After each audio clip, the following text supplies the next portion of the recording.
चव्हाण साहेबांच्या मागे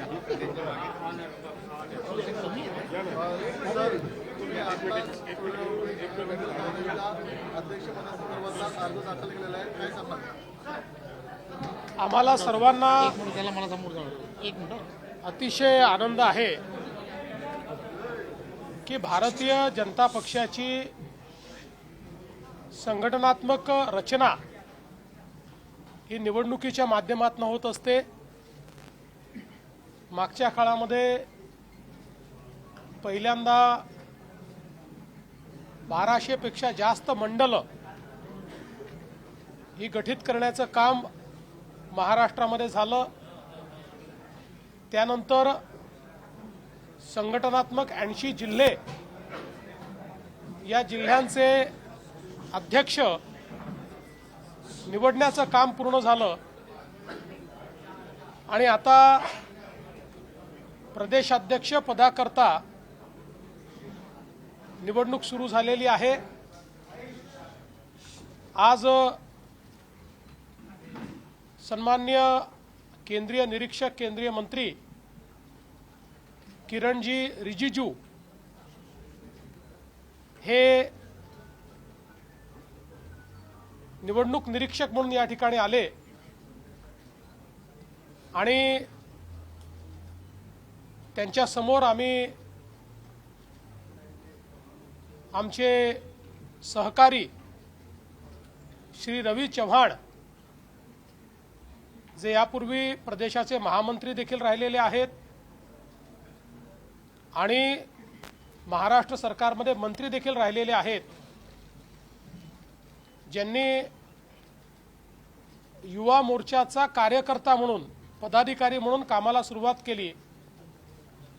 नगरसेवक झाले, स्थायी समितीचे अध्यक्ष झाले, 4 वेळा आमदार झाले, राज्यमंत्री आणि मंत्री असा एक मोठा प्रवास करत यावेळी महाराष्ट्र प्रदेश भाजपचं अध्यक्ष म्हणून त्यांचं नामांकन आम्ही दाखल केलं आहे।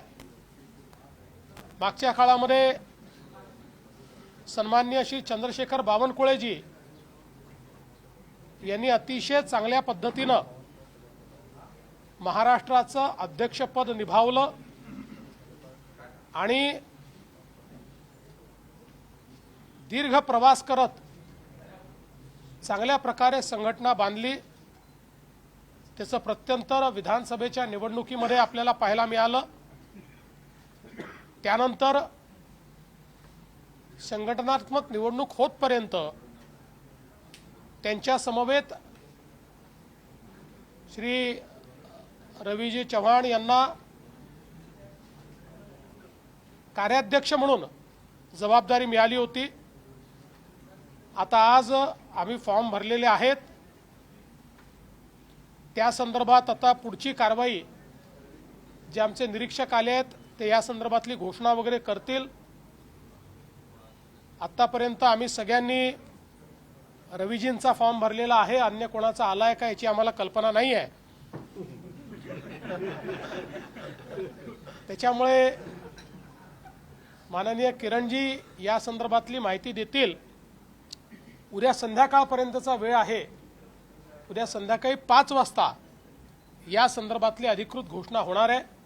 पण आम्हाला अतिशय आनंद आहे की रवींद्र चव्हाण यांच्यासारखा आमचा एक सहकारी हा महाराष्ट्र प्रदेशाच्या अध्यक्षाच्या भूमिकेत येण्याकरता आता सज्ज झालेला आहे आणि आमच्या संपूर्ण पक्षाने त्यांना पाठिंबा या ठिकाणी दिलेला आहे। उद्या वरळी डोम येथे हा सर्व पदग्रहण सोहळा पार पडणार आहे।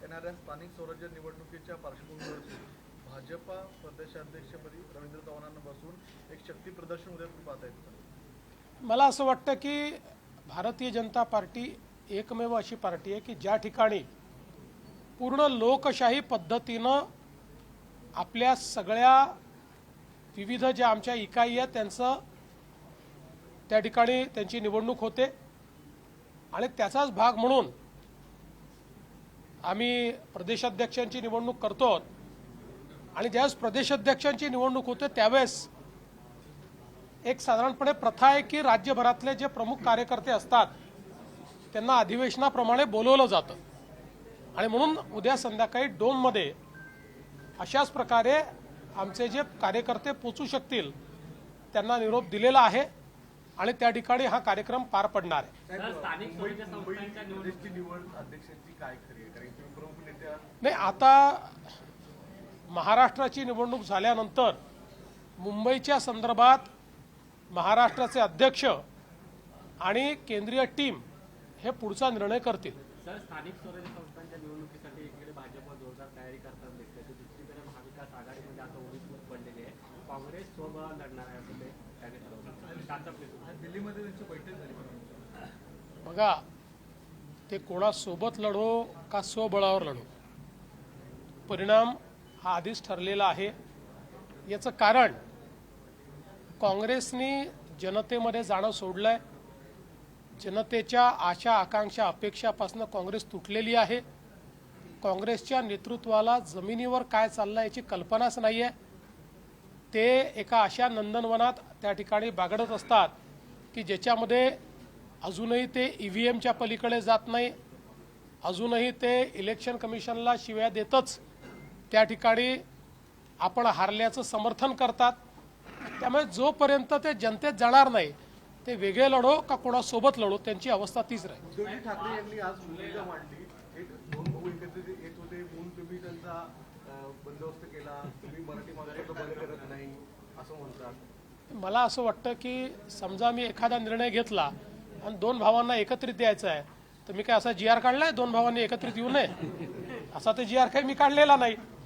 या उलट उद्धव ठाकरेजींच्या कार्यकाळामध्ये जो अहवाल आला होता, जो अहवाल लिहिण्यामध्ये उद्धव ठाकरेजींचा उजवा हात, त्यांचा उपनेता हा होता, ज्यांनी अहवालामध्ये लिहिलं की 1ली ते 12वी हिंदी सक्तीची करा. आणि तो अहवाल उद्धवजींनी कॅबिनेटमध्ये स्वीकारला आणि त्यानंतर नेहमीच्या पद्धतीनं घुमजाव केलं. तरी देखील आम्ही कुठलाही इगो न मानता त्या संदर्भातला निर्णय केलेला आहे. मी पुन्हा एकदा सांगतो, आम्ही निर्णय केलाय. आता कमिटी तयार केलेली आहे, समिती ठरवेल. आम्ही कुठल्या पक्षाचं हित बघणार नाही, आम्ही महाराष्ट्राच्या विद्यार्थ्यांचं हित बघू आणि विद्यार्थ्यांच्या हितात जे असेल तोच निर्णय महाराष्ट्राचं सरकार घेईल. कोणाच्याही दबावापुढे झुकणार नाही. सर, पहिल्यांदाच भाजपचा कोकणातून पहिल्यांदा प्रदेशाध्यक्षपद कोकणाला पहिल्यांदाच दिलं गेलंय. यापुढे काही कोकणासाठी विशेष योजना किंवा विशेष काही हॅपनिंग्स कोकणामध्ये पाहायला मिळतील आपल्याला? निश्चितपणे कोकणामध्ये आमचा विस्तार हा गेल्या काळात अतिशय चांगल्या पद्धतीने झालेला आहे आणि विशेषतः या विस्तारामध्ये श्री रवींद्र चव्हाण यांचा एक विशेष मोलाचा वाटा राहिलेला आहे. आणि म्हणूनच मला असं वाटतं की त्यांचं काम हे केवळ कोकणापुरतं मर्यादित नाही, महाराष्ट्रातही त्यांचं काम आहे. महामंत्री म्हणून महाराष्ट्रात त्यांनी काम केलेलं आहे. कोकणामध्ये आम्हाला विस्ताराला स्कोप खूप आहे. अर्थात आमची महायुती असल्यामुळे काही ठिकाणी आम्हाला मर्यादा आहेत, काही जागा आम्हाला लढता येत नाहीत, पण आम्हाला संघटन वाढवायला तर कुठे मनाई नाही आहे. त्यामुळे कोकणातल्या कानाकोपऱ्यात आमचं संघटन उभं राहील. विजयी मोर्चा काढणार आहेत, उद्धव ठाकरेंनी जाहीर केलेला आहे आणि त्या मोर्चाला राज ठाकरे देखील समर्थन देत आहेत. म्हणजे दोन भाऊ परत एकदा विजयी रॅलीच्या निमित्ताने एकत्र येत आहेत. मला अतिशय आनंद आहे जर ते एकत्रित येत असतील तर त्यांनी जरूर एकत्रित यावं. फक्त मी कालच म्हटलं, राज ठाकरे आम्हाला प्रश्न विचारतात, तोच प्रश्न त्यांनी उद्धव ठाकरेंना विचारला पाहिजे की तुमच्या काळामध्ये 1ली ते 12वी हिंदी सक्तीचा निर्णय का घेण्यात आला, हा प्रश्न कधीतरी विचारला पाहिजे. बाकी त्यांनी एकत्रित यावं, क्रिकेट खेळावं, हॉकी खेळावी, टेनिस खेळावं, स्विमिंग करावं, जेवण करावं, आम्हाला काही अडचण नाही. विरोध दिसतोय. सुप्रिया सुळे स्वतः उद्धव ठाकरेंबरोबर आज आझाद मैदानात दिसल्या. ज्या कमिटीमध्ये स्वतः शरद पवार गटाचे बडे नेते होते त्याच कमिटीच्या अहवालानंतर आज विधेयकाला विरोध काय केलं त्यांनी? जयंत पाटील होते. पण मी तुम्हाला एक गोष्ट सांगतो, हे दुटप्पे लोक आहेत. यांचं सत्तेतलं रूप वेगळं असतं आणि विरोधातलं रूप वेगळं असतं आणि खासगीत जर विचारलं तर अजून तिसरं रूप असतं. त्यामुळे ते काय म्हणतायत, हे काय म्हणतात, आम्हाला याच्याशी घेणं. आम्ही उत्तरदायी आहोत महाराष्ट्राला, महाराष्ट्राच्या जनतेला आणि भारताच्या संविधानाला. आणि भारताच्या संविधानाचा अवमान कोणी करणार असेल तर त्याच्यावर कारवाई करण्याकरता कायदा तयार होईलच. हा कायदा केवळ त्यांच्या विरोधात आहे जे भारताचं संविधान मानत नाहीत, जे या भारतामध्ये अराजकता आणत आहेत. त्या अराजकतावादी शक्तींच्या विरोधात कायदा आहे. अराजकतेला जर त्यांचा पाठिंबा असेल तर त्यांनी ते स्पष्ट करावं. या ठिकाणी अराजकतेला पाठिंबा द्यायचा आणि लोकशाहीचं गुणगान करायचं, संविधान पायदळी तुडवणाऱ्यांच्या सोबत उभं राहायचं, हे कुठेतरी बंद केलं पाहिजे. काल भास्कर जाधव यांच्या नावाचा तुम्ही उल्लेख केला की त्यांची पत्रावर सही नाहीये. आज भास्कर जाधवांनी माध्यमांशी बोलणं टाळलं. मध्यंतरी भास्कर जाधवांनी नाराजी देखील व्यक्त करून दाखवली. कोकणामध्ये उद्धव ठाकरे गटाला मोठं खिंडार बसताना येणाऱ्या काळात पाहायला मिळणार आहे का? ते मला याची कल्पना नाही. याची कल्पना आपल्याला काय भास्कर जाधवांच्या मनात आहे ते स्वतःच देऊ शकतात. आणि अलीकडच्या काळामध्ये ते कवितांच्या माध्यमातून आणि शेरोशायरीच्या माध्यमातून आपल्या मनातलं अभिव्यक्त करता आहेत. त्यामुळे त्यांचं नवीन स्टेटस जे काही येईल ते तुम्ही बघा आणि त्याच्यावरनं अंदाज बांधा. गेल्या काही दिवसांपासून मात्र गेले पक्षप्रवेश सुरू आहेत आणि आता देखील रवींद्र चव्हाणांच्या माध्यमातून कशा पद्धतीने पक्षप्रवेश असतील? काय काय काय पक्षप्रवेश गेल्या काही दिवसांपासून ते असं आहे की आम्हाला आमच्या पक्षाचा विस्तार करायचा आहे. आणि हा विस्तार करत असताना आता विविध पक्षातनं त्या पक्षाच्या नेतृत्वावर विश्वास नसल्यामुळे किंवा त्या पक्षांमध्ये भवितव्य दिसत नसल्यामुळे काही लोक जर आमच्याकडे येत असतील तर आम्ही त्यांचं निश्चित स्वागत करतो. काँग्रेसचे प्रदेशाध्यक्ष हर्षवर्धन सकपाळ असं म्हणतात की जी.आर जे 2 काढले होते ते दोन्ही उपमुख्यमंत्र्यांना माहिती नव्हते, ते नागपूरच्या रेशीम बागेतून आले होते. मला असं वाटतं की हर्षवर्धन काय नाव त्यांचं सपकाळ, त्यांच्याबद्दल मी एवढंच म्हणेल नया आहे हो. सर, बीडमध्ये अल्पवयीन मुलीवर अत्याचार झाल्याचा एक प्रकार समोर आला होता आणि खरं तर बीड बंद सुद्धा झालं होतं. 2 प्राध्यापकांना अटक सुद्धा करण्यात आली होती. आज तुमच्याकडे सुद्धा नाही, माझ्याकडे त्या संदर्भात एक निवेदन आज प्राप्त झालेलं आहे. त्या निवेदनामध्ये या प्रकरणाची एक सिनियर IPS महिला अधिकारी नेमून चौकशी करावी अशा प्रकारची मागणी करण्यात आलेली आहे. मी त्या संदर्भात DGंना निर्देश दिलेले आहेत की DGंनी या मागणीचा विचार करून योग्य निर्णय करावा. भारतीय जनता पार्टी में लोकतांत्रिक व्यवस्था है. इस व्यवस्था के तहत हम पार्टी के अलग अलग इकाई के जो प्रमुख हैं उनको चुनते हैं. भारतीय जनता पार्टी ने पहले 1200 मंडलों का चुनाव किया. उसके बाद हमारे जो संगठनात्मक रचना में 80 जिले हैं उन जिलों का चुनाव हमने पूरा किया.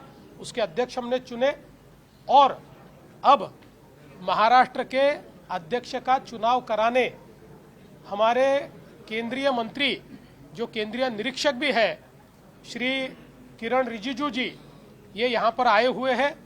आज उनके सामने हमने हमारे साथी श्री रविंद्र चव्हाण जी इनका नामांकन दाखिल किया है. अलग अलग प्रकार से हमारे 10 प्रमुख लोगों ने उनका नामांकन दाखिल किया है. कल 5 बजे अधिकृत रूप से इसकी घोषणा होगी. अगर उनका नामांकन सही पाया गया और एक ही नामांकन पाया गया तो उनके नाम की घोषणा होगी. अगर ज़्यादा नामांकन आए तो फिर चुनाव होता है. तो इसमें कितने नामांकन आए, कैसे आए, इसकी घोषणा तो हमारे किरण जी आने वाले समय में आपको देंगे. लेकिन मुझे बहुत खुशी है कि हमने हमारी संगठनात्मक प्रक्रिया को पूरा किया है. पिछले समय हमारे निवर्तमान अध्यक्ष श्री चंद्रशेखर बावनकुळे जी ने पार्टी को दिशा दी. बहुत अच्छे तरीके से पार्टी को विजय तक लाने का काम उन्होंने किया. और अब रविंद्र चव्हाण जी जैसे एक बहुत ही समर्पित कार्यकर्ता अध्यक्ष बनने जा रहे हैं. मेरा विश्वास है कि उनके कार्यकाल में पार्टी नई ऊंचाइयां देखेगी. मारीत घटनेला 4 वर्ष झाली, लोकांना अद्यापही पदं मिळाली नाही. नाही, मी जरूर त्याचा आढावा घेईल. काही कुठे कमतरता राहिली असेल तर ते पूर्ण करेन. नंदुरबारमध्ये एक महत्त्वाचं प्रकरण होतं. जवळपास 400 ग्रामस्थ आणि 20 विद्यार्थी तिथे पूल नाहीये अक्कलकुवामध्ये. मी स्वतः ते चित्र बघितल्याबरोबर तात्काळ ते तसंच्या तसं राज्याच्या PWD विभागाला पाठवलेलं आहे आणि त्यांना हे सांगितलेलं आहे की तात्काळ आपण याची माहिती घ्या, इतक्या वर्षात हे का झालं नाही आणि ते तात्काळ करण्याच्या संदर्भात, त्या ठिकाणी व्यवस्था करण्याच्या संदर्भात निर्णय करा असं सांगितलेलं आहे. उद्धव ठाकरे ने आप पर आरोप किया कि मराठी जो हिंदी भाषा है उसको लेकर वो मराठी लेकर साथ में आ रहे थे और वो नहीं आना चाहिए, इसलिए आपने GR रद्द किया. पहली बात तो यह है, उनका हिंदी को विरोध है, हमारा हिंदी को विरोध नहीं है. इस देश की किसी भी भाषा को हमारा विरोध नहीं है, हिंदी को तो बिल्कुल हमारा विरोध नहीं है. लेकिन जहां तक हिंदी को कंपलसरी सिखाने का सवाल है, तो इस संदर्भ में जो निर्णय हुआ था, उन्हीं के कार्यकाल में कमेटी बनी थी, उस कमेटी में उनके उपनेता भी थे, उसी कमेटी ने निर्णय लिया था, उस निर्णय को कैबिनेट ने उनके ही स्वीकारा था. तो ये पलटी लेना, पलट जाना, ये उनकी आदत है, वो हमेशा पलटते रहते हैं. यानी पलटू राम, ये नाम उनके लिए बहुत सही है. तो ये पलटू राम वाली काम का उन्होंने कार्रवाई की है. और दो भाई साथ में आए तो हमको क्या फर्क पड़ता है. मैं तो कहता हूँ दो भाई साथ में आए, चाय पिए, नाश्ता करे, भजिए खाए, खाना खाए, स्विमिंग करे, टेनिस खेले, बहुत अच्छी बात है. सर, कल के जीआर के रद्द निर्णय के बाद जो है विरोधियों की ओर से लगातार सत्ता पक्ष पर निशाना साधा जा रहा है. कहा जा रहा है कि आखिरकार सरकार ने यू टर्न ले लिया, सरकार हमारे सामने झुक गई. देखिए, ये झुकने वाली सरकार नहीं है. इस सरकार को कोई झुका नहीं सकता. ये जनता के हित में निर्णय लेने वाली सरकार है, लोकतंत्र में लोगों की आवाज को सुनने वाली सरकार है. इसलिए जब कई लोगों ने इस पर संदेह व्यक्त किया कि ये जो निर्णय है, ये निर्णय विद्यार्थियों के हित का है या नहीं है, तो हमने एक कमेटी तैयार की है. कमेटी तय करेगी निर्णय हित का है या नहीं है. अगर है तो किस प्रकार से है, नहीं है तो किस प्रकार का निर्णय लेना चाहिए, उसके बाद हम निर्णय लेंगे. बाकी इनको छोटी मोटी चीज़ों में अगर जीत का एहसास मिलता है तो लेने दीजिए, चुनाव में तो हारते ही है. एकीकडे भाजपची प्रदेश कार्यकारिणी निवडणूक पार पडते, तर दुसरीकडे शिवसेनेच्या राष्ट्रीय कार्यकारिणीच्या बैठकीमध्ये एकनाथ शिंदेची मुख्य नेतेपदी निवड करण्यात आली आहे. ही अतिशय आनंदाची गोष्ट आहे की शिवसेनेच्या मुख्य नेतेपदी राज्याचे माजी मुख्यमंत्री आणि आताचे उपमुख्यमंत्री श्री एकनाथराव शिंदेजी यांची निवड झालेली आहे. खरं म्हणजे हिंदू हृदय सम्राट शिवसेना प्रमुख बाळासाहेब ठाकरे यांच्या तत्वावर चालणारी शिवसेना ही शिंदेजींची शिवसेना आहे आणि श्रद्धेय बाळासाहेब ठाकरेंचा विचारांचा वारसा हा एकनाथराव शिंदेजी आणि त्यांच्या शिवसेनेजवळ आहे. त्यामुळे त्यांची निवड होणं हे स्वाभाविक आहे. मला असं वाटतं की एक अतिशय उत्तम निर्णय हा त्यांच्या पक्षाने घेतलेला आहे. मी भारतीय जनता पक्षाच्या वतीनं श्री एकनाथराव शिंदेजी यांचं मनापासून अभिनंदन करतो. फोटो होम डिपार्टमेंटने अभिप्राय काही मागवलेले आहेत, त्याच्यावर होम मिनिस्ट्रीकडनं लोकांकडनं अभिप्राय काहीतरी मागवलेले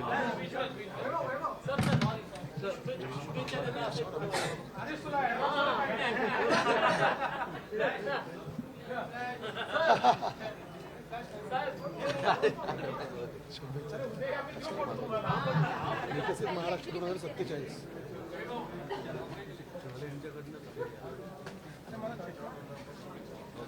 आता isakal.com आहे देशातील नंबर 1 ची मराठी न्यूज वेबसाईट. प्रत्येक अपडेटसाठी isakal.com ला नक्की भेट द्या.